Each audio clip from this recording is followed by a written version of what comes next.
इच्छा शक्ति क्या है, कैसे इसे हम मजबूत कर सकते हैं, आत्मलोचना क्या है और आत्मलोचना क्यों करनी चाहिए, असंभव क्या है, अगर लोग कहते हैं कि यह असंभव है तो आपको क्या करना चाहिए, आने वाले कल के लिए आज हमें क्या करना चाहिए। जय हिंद दोस्तों। अगर आप भी अपनी इच्छा शक्ति मजबूत करना चाहते हैं और आने वाले कल को बेहतर बनाना चाहते हैं तो इस वीडियो को अंत तक जरूर देखिए और हाँ, लाइक करिए, शेयर करिए, सब्सक्राइब करिए। 1 सेकंड तो लगता है और आपका कुछ नहीं जाता है।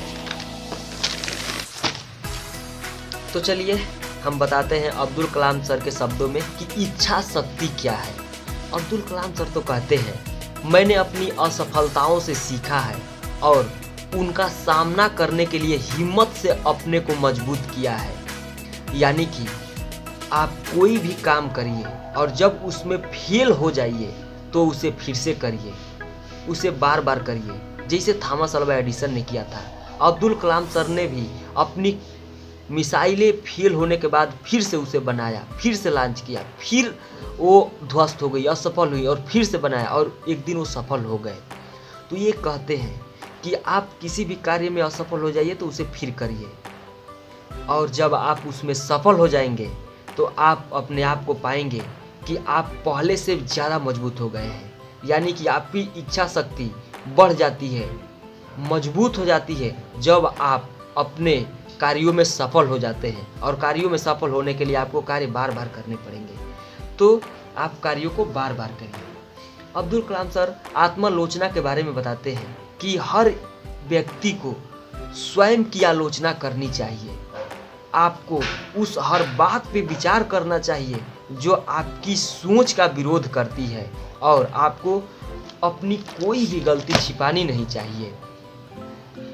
अब्दुल कलाम सर शुरू में कहते हैं कि आपको स्वयं की आलोचना करनी चाहिए। इसका मतलब क्या है? अगर मैं आपसे कहूं कि आप मेरे से भी अधिक लोगों को अच्छे कामों के लिए प्रेरित कर सकते हैं और आपको लगता है कि आप नहीं कर सकते, तो आप अपनी आलोचना यहाँ कर सकते हैं। क्योंकि सुनिए, जब मैं केवल एक बहुत छोटी सी मोबाइल, पुरानी मोबाइल जिसमें कई बार दबाने पे एक बार फंक्शन काम करता है और इस मोबाइल की सहारे आपको और पूरे भारतवर्ष को प्रेरित करने की कोशिश कर रहा हूँ, तो आपके पास तो अच्छे उपकरण उपलब्ध हैं, आप बहुत कुछ कर सकते हैं। और सच कहूँ तो इस दुनिया में अधिकतर लोग असफल हो जाते हैं क्योंकि ये स्वयं की आलोचना नहीं करते और दूसरों से अपनी आलोचना सुनना पसंद भी नहीं करते हैं। जबकि सच्चाई ये है कि आप अपनी आलोचना सुनिए और उसे लिखिए।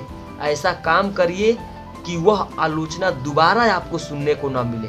जैसे मान लीजिए एक टीचर किसी क्लास के बच्चे को 2 से 5 तक का पहाड़ा याद करने के लिए देते हैं और कहते हैं कि अगले दिन आप याद करके आना, मैं सुनूंगा। और अगले दिन अगर बच्चा याद करके नहीं जाता है तो फिर वह टीचर उस बच्चे से पूछते हैं, उसकी आलोचना करते हैं और जब आलोचना होती है तो वह बच्चे अगले दिन डर के मारे वो टेबल याद करके चला जाता है। फिर क्या होता है? वह उस आलोचना से ऊपर उठ जाता है। अब उस पहाड़े के लिए तो उस बच्चे की आलोचना कभी नहीं होगी। तो सर, आलोचना जब आपकी होती है तो आप मजबूत होते हैं, आप विकसित होते हैं। इसीलिए तो किसी ने, कबीर दास ने कहा है कि निंदक नियरे राखिए आंगन कुटी छवा है। यानी कि आलोचना करने वाले लोग आपके आसपास रहेंगे तो आप विकसित होते रहेंगे, आप विकसित होते रहेंगे। मुंशी प्रेमचंद अपनी कहानियों में बहुत आलोचना की है सामाजिक तत्वों की और समाज में तमाम हो रही बातों पे उन्होंने बहुत ज़्यादा आलोचना किया है। वो सबसे बड़े आलोचक भी माने जाते हैं। बट आज हमारे समाज में इसके विपरीत काम हो रहा है। किसी को भी अपनी आलोचना सुनना पसंद ही नहीं है और लोग किसी की आलोचना करना भी नहीं चाहते हैं। अपना काम निकालने के लिए केवल तारीफ करना चाहते हैं। मैं आपसे कहना चाहता हूँ कि आप जिस क्षेत्र में जाना चाहते हैं और आप जिस क्षेत्र में जाना चाहते हैं उस क्षेत्र में आगे बढ़िए। और कभी कभी अगर आपके विचार डगमगाते हैं कि आप नहीं कर पाएंगे तो आप उस क्षेत्र में अपनी नज़र घुमाइए और देखिए कि उस क्षेत्र में आपके जैसे लोग, आपसे छोटे लोग उस काम को कर रहे हैं कि नहीं। अगर कर रहे हैं तो आप अपने आप से सवाल करिए कि अगर आपसे छोटे लोग उस काम को कर रहे हैं तो आप क्यों नहीं कर सकते हैं। जैसे कि अभी मैं आपके सामने कर रहा हूँ, मैं भी एक छोटा बच्चा हूँ, तो आप भी कर सकते हैं। कलाम सर बताते हैं कि अगर लोग आप किसी काम को असंभव बताते हैं तो उन पर विश्वास मत करिए, क्योंकि इस दुनिया में कुछ भी असंभव नहीं है। साथ ही साथ ये भी बताते हैं कि आप अपने शब्दकोश से ही असंभव शब्द को हटा दीजिए।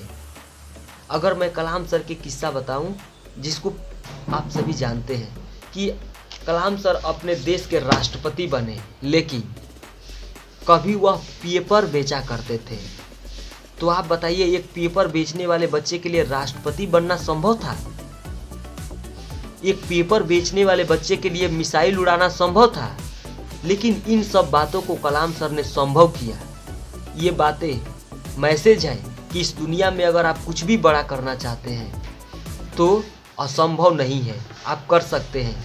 किसी के कहने से मत रुकिए, किसी के कहने पे अपने काम को बंद मत करिए। आप आगे बढ़ते रहिए, आगे बढ़ते रहिए, आप बड़ा करेंगे। हाँ, साथ में कलाम सर बताते हैं कि अगर आप अपने भविष्य को बेहतर बनाना चाहते हैं तो आज का बलिदान करिए, आज का बलिदान करिए। आज का बलिदान करने का मतलब क्या है?